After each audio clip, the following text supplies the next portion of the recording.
Hello, in this video I'm gonna show you how to start cleaning on Dreame Mova E20.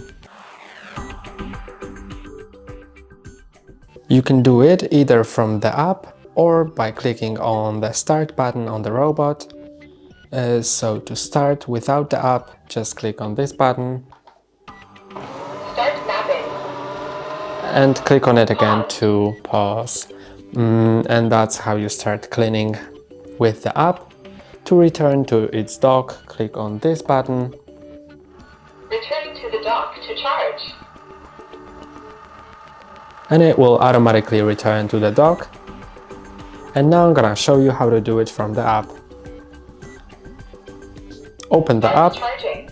and now to start cleaning, either click on this start button or click on go to device, and then you'll be able to click whether you want to clean the whole home by clicking on all, a certain room by clicking on room, or zone by clicking on zone, so it will choose where to clean. And that's all for today. Don't forget to like and subscribe. See you next time.